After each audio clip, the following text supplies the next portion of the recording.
Yo, hello. I'm happy to join you, Jack, with the BFC. I was watching the previous semifinals, and now we get to watch another banger of a match with Soul Reaper and Co. Against RitterRiffic. What did you think of the last semifinals? How do you think it went? Is there anything interesting you'd like to see Soul Reaper's team pull off this time around, or? I mean, honestly, I kind of have to agree with the desk just now. Like, mages look pretty darn strong in this patch. Like, we saw Soul Reaper just stacking up those Soulbinder stacks and then just go absolutely ham on everybody else. Like, honestly, like, respect to the rest of his team, of course, right? But, like, Soul Reaper, like, he's pretty good at the game, I think. So, yeah, I mean, definitely looking forward to seeing repeat the same thing in this game. I think the teams need to pay a little more attention to him in the mid lane. I want to say they should focus him a little more, but it's really hard to focus Soul Reaper in draft. It's really hard to focus Soul Reaper in game. So at what point do you kind of just try and win somewhere else? Yeah, I think it's really hard, right? Like, especially now that the mage pool has opened up quite a bit, right? We've seen different sort of mages come out again. We've seen kind of a lot of gadget prio coming out back out, and also Soul Reaper loves his howitzer, which is also pretty good into gadget. So I don't know, there's also the Iggy to be played. Like, there's a lot of mages, so I think it's really hard to actually ban him out. But there is still some priority picks that we've seen, like the Aurora prio at times, and I think like it's probably better to just like sort of stall Soul Reaper and get your leads as well, as you said. Yeah, so you're a smarter man than I. You're better at the game than I am. We're gonna go to the draft in just a second, and as we do, is there any draft or picks you'd like to see that could work against Soul Reaper? I mean, honestly, like, yeah, maybe an assassin in offlane. I don't quite know what the other side actually plays, though. Generally speaking, like in Predecessor, the one combo that was always relied upon, and that is always good, is to just have a loads ton of CC, and that's what we see with like Decker being picked up, Narvish being picked up, with Bellica being picked up a lot as well. Like, those combos, maybe with the Grux as well, is like, okay, my counterplay to you playing the game is that I just don't allow you to play the game at all, right? And that's what we've seen so many times before as well. Yeah, and we are going to have the Narbash ban come through first, followed by the Chimera ban. Interesting pick or ban from RitterRiffic, as we haven't seen Chimera get played much today, so I'm not too sure what's going on there. Anything you'd like to see following up to that after the Grux first pick? Ooh, Grux spicy, so that could go into the jungle, or the offlane does have pretty much no really bad matchup in the offlane, but in the jungle it also provides a lot, so it's probably more about comfort in this. Also the Kai ban, maybe they saw that one of DlusionalNinjas, one of them loves to play the Chimera in the jungle. I'm actually not too sure, but on the other side, we see the Saris being picked up as the first pick together with the Kira. So always one of those combos where if you drop a good Colosseum, you can lock them in with the Kira that can also use her ultimate to just shred through enemies. Yeah, I think the Grux pick has been a very comfortable pick for Chicken in the last couple games. We saw the power that he was able to just inflict against the last team in the semifinal. So him going into Ritter's team, who has some strong members themselves, means a lot. And I see that we're actually going to have Soul Reaper pick up his howitzer, followed by a steal. Oh, okay. So the Soul Reaper howitzer, I don't think we need to talk too much about that, because we just saw a highlight reel of that. And then the steal most likely going to be offlane, could be support still. But as you highlighted, Chicken does love his Grux, so it's most likely going to be the Grux in the jungle steal, probably offlane. So it's a lot of hard CC on their side already. No, it's going to be interesting to see what it gets responded with. One more pick, that's going to be the gadget into the howitzer. Not necessarily one of those picks I love to play personally, because the howitzer can usually outrange the gadget, ironically enough, and then also evade most of the Tesla Dome's damage with his own Make It Rain. Now we run into the ban phase. It seems that like Gadget's really good at that long range kind of engagement. You poke them out, but Howitzer can do the same thing and is actually an early game champion. So you get the bullying factor that Gadget doesn't have. So second ban phase, we are seeing FaZe be knocked out from DlusionalNinja's team, and then Decker in response to that. I like those bans a lot, actually. Yeah, it's interesting. So 3 support bans in 4 bans. So I think this would theoretically favor Team RitterRiffic. Like there is still no support pick really picked up from Delusional Ninjas either. So like pinching the support pool like this means that there's only a few really good picks open, right? I'm thinking Bellica, Muriel maybe, or actually Muriel and then Bellica. Instead, we're just gonna ignore the support and we're gonna go for the Quang. Most likely going to be jungler offlane. Could swap with Saras however they like. Yeah, and that does allow a little bit of flexibility. Delusional Ninja was playing a lot of Muriel in the last game, so I believe that forces her to pick up that Muriel once again, as we are seeing Drongo to follow up. And there is the Muriel Drongo duo lane coming through. What do you think a good last pick for RitterRiffic would be? I mean, honestly, I think Bellica would fit them pretty well. I'm looking through it, maybe Argus as well. I'm not too familiar, I have to admit it, with the new patch. Not sure if people actually completely gave up on Argus, but I think even with some scaling changes, like his ability to provide hard CC should still put him on one of the top spots as a support as well. And now maybe the Quang pick was actually pretty smart by them because it locks the steal sort of in the offlane role before it could have been flexed in the support role. So now they can make the decision while knowing exactly where the enemy heroes are going to be. And they are taking a minute to get that pick through. It's going to be the Richter, I believe, in the support role. Something we talked about, we had Steel picked, so that knocks away one of the support options. And then there was 3 supports banned. Who else do you have left? And they needed possibly another bit of a front line to keep that Kira alive, because the CC options in RitterRiffic's team weren't the strongest. They did have Zarus with a quick stun, and they have the tether out. But if you aren't able to have that closeness on Zarus, or you're not able to land that tether on Quang, you got nothing after that. So I think the Richter's a good job from there. And if we go way back to the beginning of when we started, it's like, how do you stop Soul Reaper? He is a big threat, right? And like, how do you stop that? You can pull him with a Richter, which does have a quite the big hitbox. So it's actually quite an easy target to hit as well. And we know Soul Reaper loves his obelisk. So one hook usually means just instant doom as well. So definitely smart drafting coming out from RitterRiffic. And I think with that, I think we are almost ready to jump into the game, aren't we? Yes, we are ready to jump in the game. Let's get it started. It is the finals of BFC5, RitterRiffic's team versus Delusional Ninja's team. They had a great showing with a 2-0 win in the semifinals against to go against. Now we have some big names. There's Boinks, there's Cures, and there's D-Mob to go against. Yeah, definitely gonna be a tall ask for them, but I would still not put it past them. But I think just looking at those names, I think it's a very sort of similar team level in terms of skill, right? Like I think both teams have what it takes. I think comp-wise, I think both clearly have the strengths as well, right? Like if they can chain their Steel Engage together with the Muriel, then I do see a very good chance for Delusional Ninja to run away with the game. But on the other side, if there is a few good picks to be had, if they fight in chokes with the Gadget Saris ult, like there are a lot of chances for RitterRiffic as well. So I actually think that they actually maybe come ahead in terms of the team comp in general, but it all depends how that mid lane matchup actually goes. Gadget into Howie, not the easiest matchup, and fighting into Soul Reaper as well, definitely not the easiest either. One thing I like about Delusional Ninja's team is they may not have the most recognizable players on the team. However, those players that are more fresh faces for us or are less recognizable are showing up.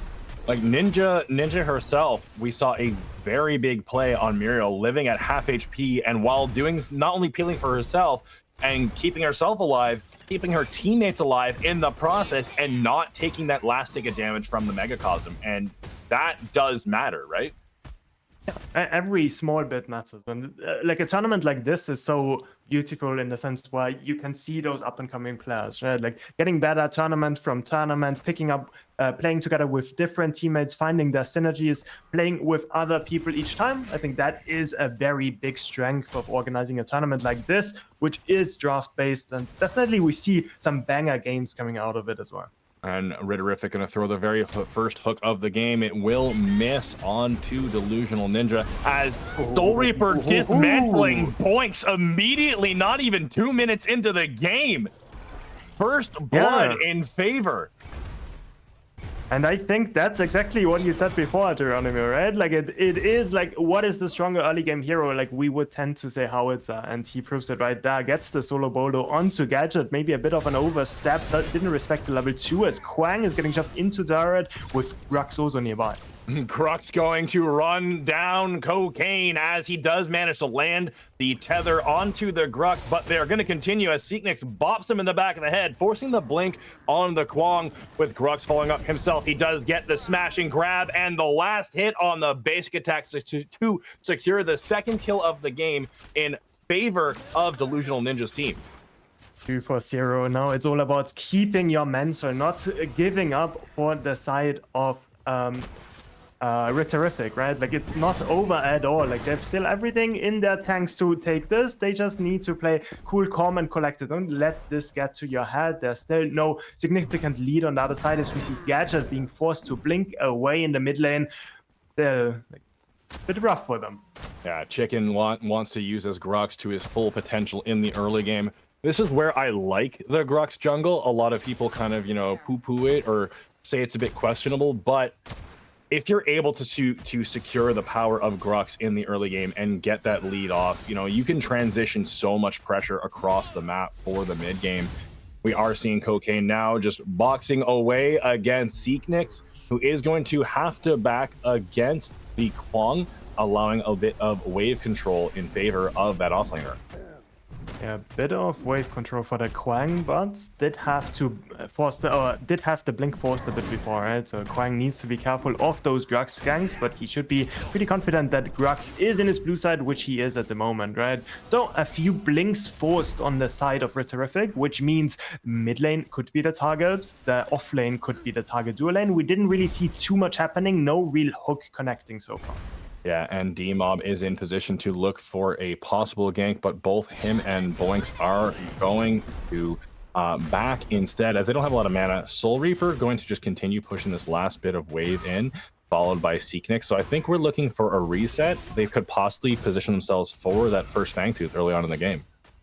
Yeah, definitely could, but we do have the Saras close by as well. Might be on a ward in a second. Just gonna hover, make sure that his dual lane can back in peace while we have a bit of trading in the offlane as well. There we see it, a bit of a D-ward action coming in, but at 5 minutes, it's pretty hard to take the Fangtooth, but maybe as the Grux, especially having a lead, it could be something to do, but still dives the Kwang, gets the solo kill, but it is traded in return. I mean, those traded kills more about sending a message than they are about being useful. It's like, I'm willing to do this, just so you know. And you're playing head games at that point. And we're seeing that once again as Soul Reaper going to throw out the slow field as Chicken goes in. He's going to miss the knockup, but the smash and grab should go through, and it's going to be Chicken picking up yet another kill. 4-1 in favor of Ninja's team. Hail It Rain, the Make It Rain comes through as D-Mob taking a good chunk of damage as he's 2 levels under the howitzer. Cocaine coming in, landing the tether, getting the knockup onto Chicken as they're looking to get another kill. D-Mob in a bit of trouble. He has to blink away. He is able to live. Seeknix following up as well. He's not level 6 yet, so he is not able to secure the kill for the team. Cocaine living by the skin of his teeth. I actually did not catch that completely. Did Saras die to the Grux bleed, or did he hit a camp? That was a bit weird right there. But yeah, Saras going down there at the end as well. 1-for-1 in total. But all of that play, actually 2-for-1 with Gadget falling at the beginning, I think, as well. All of that started off with no blink on the mid laner after that earlier gank already, or after that earlier sort of, gank in the river. And then we saw the offlaners try to make the hero play, go towards the mid lane. It was 1 kill traded out on either side, but in total, you gotta think it's still a bit in favor of the side of Delusional Ninja. And I think you were right in saying this game is going to be about the mid lane. Whoever can play through mid and get it ahead is going to be the deciding factor. That's your win con. we are seeing the advantage on the early game pressure coming through the Grux and the Howitzer. Like, Zarus isn't able to actually do anything here. He's looking for that river buff, is able to secure it. Soul Reaper's in the right position to kind of play around with it, as Chicken is off on the side waiting for Boinks to drop down and go right into danger, waiting a little too long, as Boinks does know something is going on. Gonna throw out the bomb and hit the Grux in the wing. Nothing super big going on since then. Maybe we can see a Fangtooth coming up soon. Yeah, maybe. We did see Soul Reaper already pick up the Soulbinder in the mid lane, so he is farming his stacks already against the gadget. I think to get the Fangtooth, you kind of have to get a big lead on the dual lane, but neither team really did get any blinks on that side of the map, so it's actually pretty hard to play for that Fangtooth. Maybe that mini prime could be a bit more interesting if there is a few more carries found on that steal, or maybe on that Quang instead. Dual lane trading, mid lane trading as well, but all in all, a pretty quiet game. Neither team really interested in starting those objectives up early. Yeah, and that's what we saw through the last series. The first 10 minutes or so of that first game was just kind of, you know, quiet, not much to talk about, a lot of theorizing from us on what the teams could do, but nothing actually happening. So that could be the repeated story of this event. In the off lane right now, they are duking it out right under the tower. Soul Reaper in the mid lane, just, you know, farming away as best as he can. And we're seeing the Zarus maybe get the first gank that could transition to something meaningful in the game. He's dashing forward, but he is under vision, so they're just going to have to back right up. It does give them an opportunity to possibly do the objective, as Chicken is in the 3 camp, just waiting away, buying his time, people waiting to react. And this could be that first engagement of the fight, as the junglers begin to go at each other and kind of just run at each other and then disengage. It could have been, but it wasn't. On the left-hand side, Zarus is still hovering, though. Maybe there's still something to be gotten, but no, he's going back, getting his 5 camp instead. And Chicken is going to take a bit of a peek into the red side. Jungle might be sealing that one away now. Mural has to blink away. Blink followed by Q is going to secure that one. Black Tornado is trying to poke back, but is getting lower and lower. Fights against 2. Q also be pretty low. It's going to still box, but is not going to get the kill. Now Hook connects. It's going to be a kill by the Richter. Chicken is close by. And that is going to be Chicken coming up from behind, looking to get a pick up on the Kira, who is being played by Kira. He's going to ignore the Richter entirely, but Soul Reaper is there to provide support. Does get the smash and grab, and the double pane is able to secure that kill. Soul Reaper blinking forward, going to drop the Make It Rain out of the sky to try and pick up the Richter. It won't finish him off, and now the answer is the Coliseum with the Tesla Dome from D-Mob and Boinks. Reversal of fortune coming on Mural as she spawns. Chicken going to get the kill on the Zarus and keep the team alive. Gadget chasing down the Howitzer. Not enough damage to secure that kill as he begins to walk under the tower. Black Tornado is able to spawn and come back in this fight. It was going on for so long.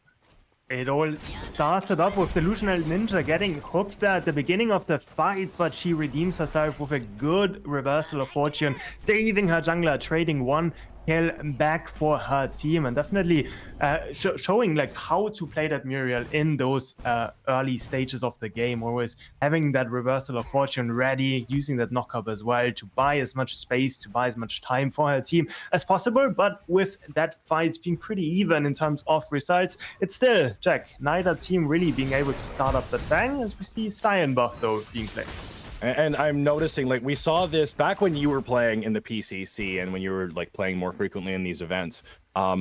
Your team, Immune, had a strategy where you would kind of ignore the Fangtooth for the first 10 minutes of the game. And we're seeing that kind of meta, that idea, become more common in this event. It's going on even longer in a lot of games. Chicken coming in now, going to look what he can get if he can get a pick onto the Quang, who has no health. Quang threw out the tether, does not manage to land it, forced to blink away from Chicken as he dashes forward. Not able to secure the hit, but adding the pressure for his offlane skill. That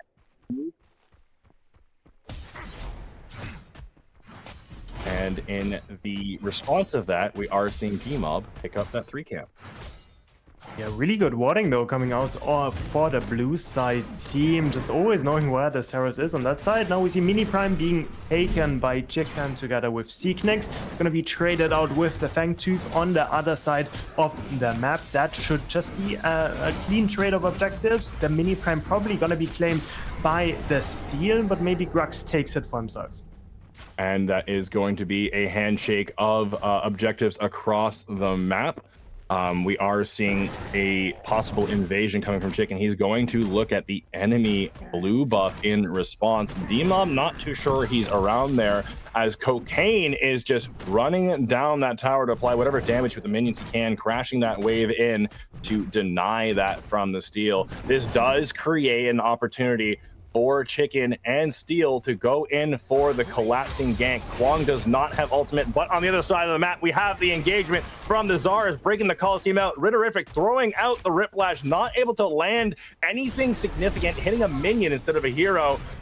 And there is the engagement into the off lane we were just talking about, as well as fights break out across both sides of the map. Kwang very, very low, doesn't have the engagement need, going to use the tethered sword to ult back to it, but the enemy team knows he's going there, and they kept the Steel in position just to make sure he was not going to escape.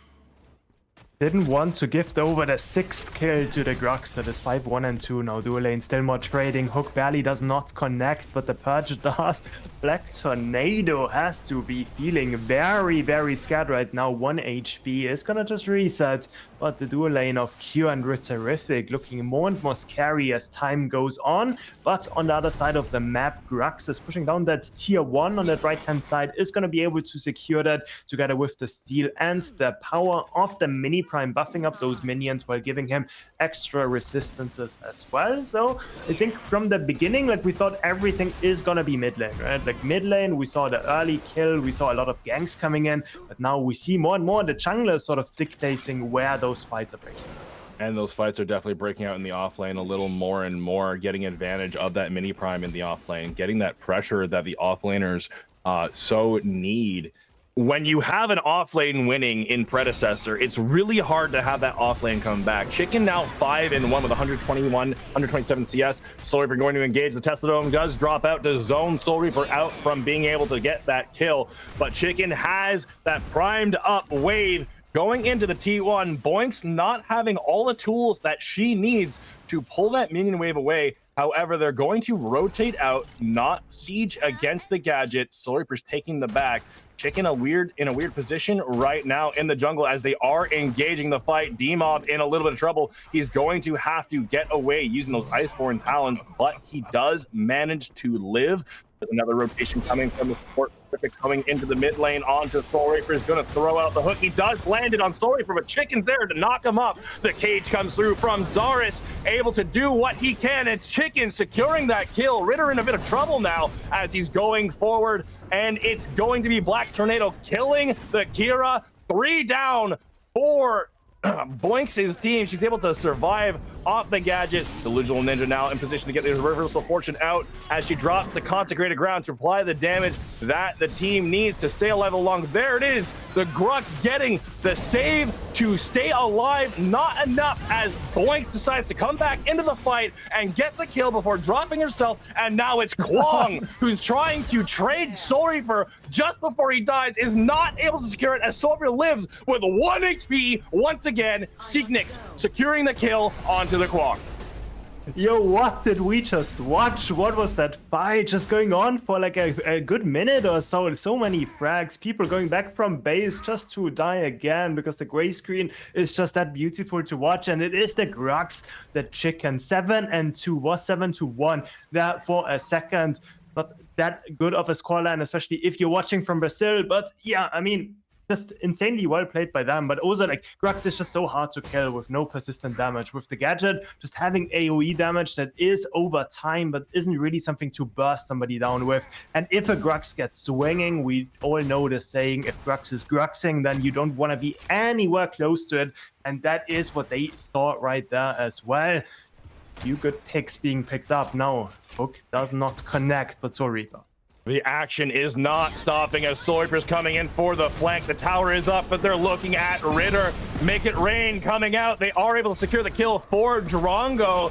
They're still at full HP, but this could mean the towers. Boink's now rotating in, getting the hat onto Soul Reaper, trying to space away from doing too much damage to his own team. R2000 is going to go out, not going to land on anything as the second hat comes through onto the Drongo.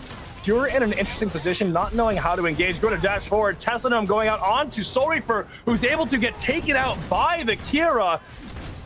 Chicken following up with the knockup onto Kira. The bleed should secure the fight against the ADC. And now Boink's in a bit of trouble as the Coliseum coming through onto DlusionalNinja. Pull coming out of Chicken to try and pick it up. That is another kill down. 2-for-1 trade in favor of that orange team as they look for a third kill. Once again, Chicken will not stop adding pressure into this game. Oh my God, finally an objective. Definitely, but Kwang is not a fan of that. Is gonna fight into DlusionalNinja now. Chicken is also making his way back. Fangtooth not quite started up yet, and the death timers are slow enough that Kira is already respawning. So is Saris. It's just an ARAM on the left side of the map. Cocaine needs to be careful. Chicken is close by. It's gonna be Tether connecting a lot of damage. And that is going to be the smash and grab following through, followed by the steal going to CC the Kwang once again. Cocaine landing the tether to do what he can, but he's going to drop to the team. Chicken is going to pick that kill up as Soul Reaper comes through onto Richter, getting a bit more poke damage on to that Richter. Maybe not enough to get the kill. They're not going to follow through. He's going to take the bomb plant to get out into the river buff, but it is the blue team securing that Fangtooth. They secure the Fangtooth, but pretty smart pathing from the Saris. From base, he instantly walks towards his blue side to at least trade out objectives, and he knows what his win condition is. It is the dual lane that has actually been winning those 2v2s in isolation so far, so gives the mini prime over to the Kira, try to power farm that Kira up as far as possible, push down the mid lane as well, get more gold in her pockets. Already 2.5 items deep. Once she resets, is probably gonna be able to afford her third item. So definitely the win condition has been recognized by the Saras. Now 1-for-1 in terms of Fangtooth, 1-for-1 in terms of mini prime, but kill lead quite clearly in favor of DlusionalNinja. So I think we have an actual 2 seconds to talk about build. If we can get the scoreboard up real quickly, I can get a sip of water and you kind of explain, you know, what's going on in the build path. That would be excellent, Tang. Just to get an idea of what's happening here and who's doing what. Yeah, definitely. While we are on the steal, we can just talk about that guy for a second. And I just see that I am quite delayed again. So excuse me for that. So I'm still waiting for the tab screen. But on that dual lane, it does look like Saris is going in again. It's going to be Coliseum. No blink up for the mural. Is just going to get deleted by Kira. Whiplash does not connect, but the mid lane is where the action is. Cocaine, 1 HP, is going to get traded out 1-for-1 across the map. But yeah, Jack, we are not getting any bricks. And it's going to be Chicken picking up yet another kill on that Kwang, getting absolutely cyber bullied by the enemy jungler. I don't know how he's able to keep the mental in this game right now. RitterRiffic getting a max range Whiplash onto Ninja, who has to blink away. They're not able to kill it just yet, but Kira is able to secure that kill herself with the expunge of her E. I don't know what it is on the controller. I'm used to PC mechanics, but they're still going to look to take down that T2 in the dual lane. Soul Reaper following in as well to try and appeal for the tower, apply a little bit of damage. It might not be enough. I'm at 2045 right now, Tang. I'm not too sure if on point with me, but that is a nice blink forward. The peel from the Howitzer Mine, who has to blink away to keep himself alive, throwing out the R2000 rocket to get a Soulbinder stack out of it as well. Yeah, I'm a few seconds ahead of you, I think, at this time, but it does fluctuate quite a bit. But yeah, we finally get our beautiful tab screen, 10 and 2 of Chicken. Definitely the player to watch in this game, 3.5 items deep. We're going the bruiserish build, not really into armor. At least armor is the next item he's gonna build. But some new items we see, the Gaia Greaves as well, granting him extra movement speed and also a bit of a higher jump. Can actually take a few shortcuts in the jungle with that one. And on that mid lane. I also want to talk about that. Gadget does have the HO core completed, so that is going to grant her quite a big shield, and that's mainly to be safe of this guy that we have on our screen right now. Soul Reaper with the Obelisk Soulbinder double stacking, not really much in terms of safety, but definitely a lot in terms of just getting a frag and getting out. Yeah, and the game is being played so wonderfully by Ninja's team right now. We are seeing Cocaine jump onto Steel to get a little bit of damage off, pump those numbers up ever so slightly, despite being hate crimed all game by Chicken in the way it is playing down. 22 minutes, 5 seconds into the game right now, as we are seeing people posture towards the mid lane once again. Probably another big fight going to break out. I believe the focus is going to be Soul Reaper, as he is currently just doing so much for his team. You can't really jump the Grux that way, who is currently looking for a pick of his own. He's on the sideline just inside the fog wall. They are aware that he's there. In the meantime, Soul Reaper trying to poke out a little bit of damage. He's looking to get that space for another Soul Binder stack. He is able to hit it with the R2000 rocket.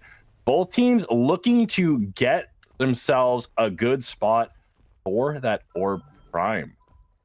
And I think here we can look at the blink timers, right? Like, we don't have blink on Soul Reaper, so that is why he might actually be the target. There's blink on Drongo, there's blink on Kira, so both ADCs are going to be safe, but on both mid laners, there's no safety to be found. With the more defensive build from Boings, like, she might be able to be alive a bit longer on that Gadget, but now Mini Prime has actually not spawned because it's 23 minutes. It's obviously the big one. Just so much action that I actually can't keep up with the times. Thank you. Now you know how I feel.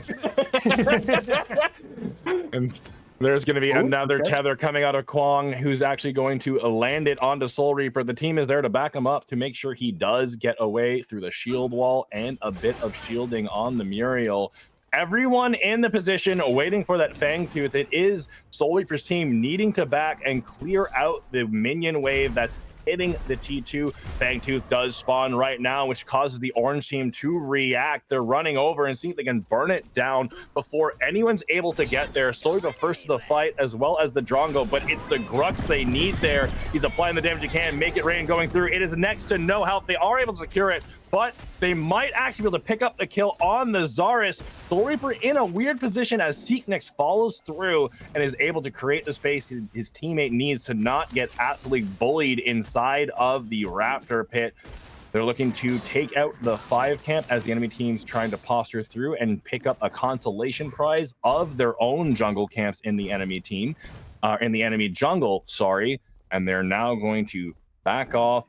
Things should calm down a little bit as people get ready for the next fight on Orb Prime. Yeah, but what a steal that was. They had no business taking that Fang Tooth. Now mid tier 1 is going to be claimed as a consolation prize as well. Together with those jungle camps, it at least grants them a bit of gold. But getting that second Fang Tooth is quite big. It is 8% out of combat movement speed. So, like, if you ever want to run away for the side of Delusional Ninja, for the Dusk team, then it is going to be a really hard time for them. But it is also really well played from Dawn to recognize that they have a timing. They did see Grux over towards that red side jungle, and they knew he does not have enough time, even with Soul Reaper investing that ultimate to get close to try to steal it. It wasn't enough, and with that, it is the objective lead over now to the Dawn side, to the orange side. Now we see D-Mob poking into the rivers, 5 members deep, all grouped up around that prime pit.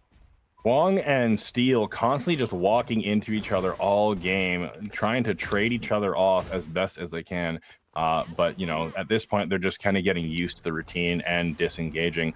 The fight looking to break out in the mid lane as the Coliseum does go out from D-Mob. It's going to be Drongo blinking away to safety, burning those 2 important cooldowns from both players in this game. Oh, a lot going on here, Dang. A lot going on. River control being fought for. Chicken goes in. And Chicken does go in. He's looking to jump onto the Kira. Instead, he chooses D-Mob. Interesting choice and targets. The Warlord challenge does go through. Steel shield slam coming out as Muriel ults to try and save the day. It's not enough. Pure picking up the kill on the steal inside the Tesla Dome. Soul Reaper answers the call and trades it 1 for 1. Another kill picking through. We're now 2 for 2 as the team is just blinking straight after Soul Reaper is trying to do what he can to keep himself as long as possible. It will not be enough as Soul Reaper finally falls to the enemy team, ultimately making the trade a 2-3. 2-3, and it is actually Dawn coming out ahead with Chicken just kind of ignoring the Kira there and just going for the steal instead. It did end, actually not for the steal, but for the Quang that lived through all of it. And with that, it's still the blink up for Kira, so she didn't even have to use anything in that fight. Did get a lot of damage out on the Grux at the start of the fight, but then Soul Reaper with his damage build just kind of one-shot her, made sure that she is not able to output any more damage, make sure that the fight is not turning any worse. And I think now we sort of see the problem with a Grux. 10 and 2, he can kind of just destroy everyone, but like one hard CC, just one sort of a longer session together with the Kira that he's not on top of, sort of deletes him as well, even with 4.5 items already built on him. And just while we have a minute to talk about it, just to talk about what we're seeing in the chat, we're getting confirmation from some of the devs that Sparrow has been disabled on live. However, because of these games when they were played, even though she was such a dominating, he was able to get through, I believe, the whole tournament, maybe not the end, the final game. So that could affect the last game, how it's being played. But the Orb Prime is going down. Someone might be able to get that steal as Chicken does go forward. It is the orange team able to secure it. Steal going through to try and ult and apply whatever CC he can, but he might have to pay his life in the process. There's the Coliseum coming through as it lands into the smash and grab. The Tesla Dome coming down from Boinks now as DlusionalNinja trying to apply the ultimate of the Muriel to try and get away. It won't be enough. That is going to be a 1 for 3 trade. They are trying to run away, but it's Kwong there with Cocaine looking to get the tether smash and grab coming through onto the Kwong, who's now under the tower. Consecrated ground to apply a little bit of safety for the very low HP Grux. Cocaine still knows he has that Orb Prime and he's able to sustain, so he's just going to hover there, wait for the wave to come up, and get his health and mana up in the meantime. Yeah, the way he just runs at the enemy people, he definitely lives up to his name as well. Just hyper-active there while the rest of his team was catching the wave. But big prime secured now for the side of the Dawn, which means that they are going to be able to secure that tier 2 in the mid lane as well. Fangtooth has spawned. Going to be the primal Fang. That would be a big target for them, would grant them the 3rd Fangtooth of the game as well. They can take it quite easily with Ceres being able to dodge out on the fire breath of the Raptor with his ability as well. Chicken though is close by but does not feel confident enough to actually go in with no blast plant for him as well. Means that they're just going to have to give this up, and this is kind of a disaster for them. Yeah, and that big wave in the left lane, like Kira is not able to stop that even if she ults. So that T2 in the left lane is going to go down in favor of Ninja's team. And there it is, T2 in the duo lane going down. So that opens that lane up completely to both sides of the inhib. I wonder how this is going to play out.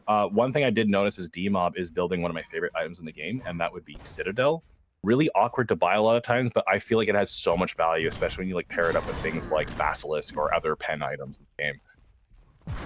Yeah, can definitely be a good item to reduce the armor from everyone he is close by off, so definitely a good pickup from him. But actually, wait, let me look at it. Yeah, Ceres. And also, like, he can just lock them into the cage, right? Make sure that nobody can escape. And now with the Primordial Blaze, he's going to have such an easier time actually winning those team fights with that Coliseum. Also knows that a few blinks are down. We're seeing it on the top left. The yellow blip is the blink timer. The blue one is the ultimate timer. So if it's not up, nobody has the blink, and we see it right here. Shoving down the left lane. Everybody needs to be careful. One Coliseum could just seal it. Interesting decision coming out of the blue team as the entire orange team was barreling down the offlane T2, managed to secure not only the T2 tower, but almost the inhib in response. For whatever reason, Ninja's team was hovering around the primal Fangtooth pit that was already, the Fangtooth has already been taken, so I'm not too sure why they were positioning or posturing around there. It's allowing D-Mob's team to go in and secure that objective on the inhibitor in the off lane. Cocaine once again stepping up, frontlining, offering and creating some space, zoning out that blue team from being able to do so. And now the mid lane is crashing in to look for another objective. There is an orb prime, there is a primal fang to dissuade the enemy team from defending the inhib, but they are looking to do so anyway as Steel's wall comes down to try and mitigate some damage and block it out. They're just waiting for that next wave to come in, which is quite farther back than they would hope, but all lanes are pushing in their favor. All lanes are set. So it's just a matter of waiting and buying time. Hopefully they're able to take advantage of that hang before that prime buff runs out. But, you know, it seems as though they're just kind of walking away. They're looking to get other objectives or other value out of their time now. Yeah, I think that was the reason, though, why they backed off. They did still have the primal fang, but they did not have the prime buff anymore. So they know against the clear of that howitzer, against the clear of the jungle, they can't really shove this wave in, and they didn't feel confident enough to actually dive them, even though there were some blinks down. We do see that Drongo, for example, has everything up, and now at this time, Soul Reaper also has his blink back up. That is going to be important in those next fights, because now we already see a lot of member build up around that prime. First of all, they want to walk into the red side jungle, get some deep wards, maybe look to catch somebody off guard, maybe that chicken that is backing right here. Miro with a little later back than the rest of the team, but that is okay because the reversal of fortune can come through. Chicken now kind of caught out as Cocaine's running straight into him. There's the ultimate to come through, but it gets canceled, so he recast it to apply that damage. Grux doing whatever he can to Grux his way out of the fight. He's getting locked in the Coliseum cage. There's Muriel to follow up with Steel to apply the double knockup. It's now the orange team who's in trouble as Black Tornado comes in to secure the kill onto D-Mob. Chicken follows up to get the double kill on the engage that they started. They do get Drongo out of it, but this could spell some bad news bears for that orange team. It could definitely do, and it's the engage onto the Grux. Suddenly 2 bruises on top of the Rhino, but that is his wet dream anyways. Like, once he gets swinging, it doesn't matter if it's 2, it doesn't matter if it's 3. Usually a Grux always comes out ahead, especially with that reversal of fortune in his team as well, used by the Muriel to not only save him, but turn the entire fight around, gets 2 frags themselves. It was the Drongo going down at the back end of the fight with a good gadget, mine connecting on him, with a good head connecting, so they can't really start up that prime quite yet. They don't have the damage, but Jack, I'm looking at those wards, and it doesn't really look favored for the Dusk side. They don't even have a singular ward inside. Primal Fang not really warded for either team. Yeah, so they're in a tricky spot. They do need the team to come up and try and apply vision or help get the vision. Chicken was trying to sweep out that prime pit, and he lost nearly half his health in the meantime. I do want to mention that Grux in the jungle is building tank right now, but it doesn't seem to matter as Kira is full build, absolutely chewing through that very chunky, nearly 5,000 HP health bar out of Chicken, and they're going to use that advantage to jump right on the Orb Prime. It's the orange team looking to get yet another big objective, possibly rotating to the Fang Tooth after this. Seeknix was there to try and scope out what is happening, but he knows he's in trouble if he sticks around for longer than 2 seconds, so he's going to back right off. They're going to position themselves on the left side. Soul Reaper is looking to get that river buff, putting himself in a really weird position. Only Muriel can kind of force out any sort of heal or assistance, and that's not something you want to do right now. They are looking to deep ward and use that flower bomb to get into the pit. It's Soul Reaper in the flanking position as the Primal Fangtooth is now just under half health. They are seeing Chicken dive in. The gag grenade goes out, but it's overextended. The CC stopped Primal Fangtooth from being able to take any damage. The smite goes through. It's actually the blue team to secure the objective from the team. A huge fight breaking out as everything is absolutely happening on the screen. I have no idea what's going on right now, Tang. Just there are people dying left, right, and center, but that is amazing steal coming out of the objective. And that is going to be a full-on team wipe against the team that had your prime. They had the advantage. I'll let you take it away. Oh my god. The Grux survived with 9 HP from the Megacosm procs. But yeah, I mean, the fight starts up really well. Ceres pops the blast flower to make sure that nobody can get actually into the pit. But it is the Grux E, the sort of push forward the crush that gets him across from the elevation and gets him into the pit, and then he gets a good smite, and then with the primal fang they completely turn around the fight when it looked the most hopeless. Now 5 members dead on the side of the Dawn team. We see Dusk pushing in the mid lane. They're gonna get the inhib in a second. They have 5 minions. They have a siege cannon as well. They're looking for the core. 5 seconds for Kira. Saras is spawning now. And Steel is low HP, but his team is still looking to end. The core might do a little too much damage to the Steel as they engage. The wall comes down to stop the damage, but D-Mob managed to spear through it to get the kill. 1 minion under the tower. They're not able to secure it down as they are dying one by one. The greedy overstay as they try to risk it all for the biscuit, and that was a very soggy biscuit, Tang. Yeah, if I'm the spectator there, I press the tab screen, I press on the funny red button, red exclamation mark right next to the names, and then I type something in. But no, definitely not the play there for them. They can't take it at all. Kira, 6 items deep, you can't exist anywhere close to her if you ignore her. Now 5 members of the Dawn team running down the mid lane. They don't have any buffs, but they don't really need it. It's only 2 versus 5. It's gonna be the Muriel on the right side recalling. They're looking for Soul Reaper. And Soul Reaper in a little bit of trouble as the slow comes out of Gadget trying to apply it. RitterRiffic dashing forward through the gate. They make it rain, comes out to create some space, but it might not be enough as Soul Reaper's in a really awkward position, stuck inside the Tesla Dome, then getting caught inside the Coliseum. This should look to be the end of the game, as now it's the orange team looking to finish the core off as well. The minion wave coming in as they're trying to clear it out. Muriel managing to get into the fountain at last health twice in a row, not able to secure that kill. Seeknix falling through. There is the shield slam as the core is doing whatever it can to help out the team from being able to keep themselves alive in this game. This is a back and forth core rush down, not working out for anyone. Muriel now using the last bit of her life that she managed to keep herself through to get that reversal of fortune down and get Chicken a kill onto the ADC. They're looking to do what they can to take advantage of this in the right lane. It is a massive, massive push that very few people in the orange team can now answer.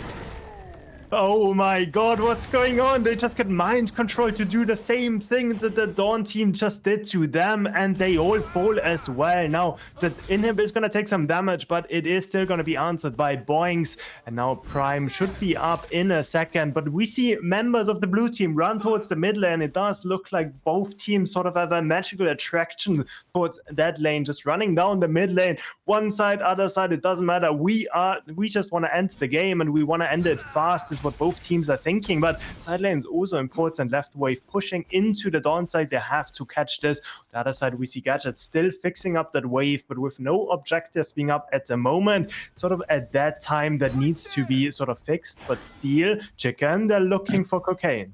And they're going to looking for cocaine. All right, this game's been an absolutely electrifying match. I don't know how many drugs these guys are on with that back-to-back core rush down, but hey, they do them. Consecrated Grounds and the Icecorn Talons going to come out to create a bit of distance for the blue team as they're going to back up. It's going to be a nice little pickup on that red buff as they're positioning themselves for a sneaky pick. If anyone decides to poke their head through that fog gate, Cure drops a ward to see what is there, is smart enough to not face check that wall. They are positioning themselves waiting for that Fangtooth to come through, because this is going to be the big fight. Well, the last fight was the big fight, and the fight before that was the big fight, but this should be an even bigger fight, the biggester fight, as Cocaine getting hit once again. Seekness going to dash forward with Richter sitting on the side waiting to see what he can do for his team.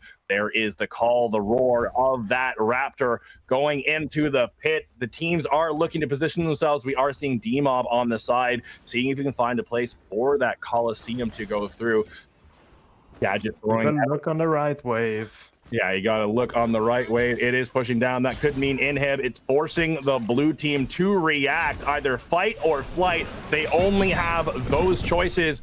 Make It Rain coming out, getting another Soulbinder sack for Soul Reaper onto the Gadget. Black Tornado doing a great job of positioning themselves on the back end and getting into safety, but they do lose their inhib in response, and now they're actually giving up the Primal Fangtooth as well, putting themselves in a position where they're going to have to do the steal once again. and both teams are disengaging. That's too much damage. They do feel the pressure of the 41-minute death timers that are happening right now. Both rivers are spawning, and there is a nice big chunky primed up or supered up minion wave going down to that dust side core. Meanwhile, Muriel in the off lane is looking to do the same as well and create some peel, but we do see that mid lane inhib come up for the dust side. Yeah, and that's the strength of the Muriel. Can be on the other side while also still having the global presence with the ultimate of herself. Now still more dancing. They see Gadget in the mid lane, but don't really feel confident enough to start up that objective quite yet. More of a dance. Nobody has wards around that prime buff. We've seen it over and over again. If both teams posture on one objective, two members can actually sneak that other one. Now it is the Dawn team having the advantage again. They want to play with the mid wave as well. That's really important at times like these. Make sure that you always have sort of an avenue to get into the fight easier. Now Demob looking. And it's going to be the case where we're seeing more posturing around the primal Fangtooth pit that's happened consistently through this tournament. There is a nice big wave going into the Dawn side of the map. They're going to have to answer that. It's going to be Muriel as she's pushed up her own wave in the right lane. They're just trying to buy time wherever they can, and conveniently the mid lane inhibitor does spawn this time for Dawn side. It's going to be DlusionalNinja answering that call, as both teams have sat around this pit for a few minutes this time, waiting for that explosive engage from either team that should be breaking out in just a few seconds. I feel like it's just Muriel having fun, clearing wave. The rest of the members are locked into the jungle, just staring at each other, playing a bit of ping pong in the meanwhile with those waves. But it's the strength of the Muriel support. She doesn't need to group up with her teams to still have presence. And the Dawn team doesn't really have that that luxury. They did have the advantage of two pushing lanes with those siege minions, with those two inhibs being down. It's reduced to only one now on the right-hand side, but it is the inhib furthest away from that fight. So it is the best inhib to have down at the moment. Quang goes in. So that seems to be the case. Kwang going in, he's going to get hit by the steel, and Soul Reaper is going to burn the ult to try and get away. Kwang going to use his ultimate to try and apply damage, but there was nothing there for him to hit, as Muriel now gets stuck inside the Coliseum. The gag grenade there to stop Zarus from being able to engage any further. They are just poking, prodding, posturing, looking for that primal Fangtooth that is so important for Ninja's team. The denial of that and stopping the stat buff from the third Fangtooth stat check from being evened out, and that is primal Fangtooth going in. It's going to be Soul Reaper dashing forward. The Tesla goes down, catches Soul Reaper out inside the Fangtooth fire, and that's going to be Reversal of Fortune to follow up. Muriel going down this time. It is already 3 people down for Ninja's team. The last person who could possibly be killed is the Kwang, but Tornado doing what he can to throw the boomerang out, not enough. They need to defend that massive wave from being pushed in the right lane. And that entire time, I've been trying to wait and mention, the Orb Prime's been sitting there. They could have taken the other objective, but the 5 minutes of waiting around the Primal Fangtooth and just fixing the waves is the way the teams have gone. The right wave is so big right now, it's going to force an easy take in the mid lane. That is the Riplash to secure the kill onto Tornado, and this should actually be the end of the game. But Seeknix is going to not go out without a fight as he dashes forward into his tower. He drops the steel wall. There is the shield slam. Tesla Dome going out. It doesn't actually land on anything, but they are able to secure the kill, and that is the game.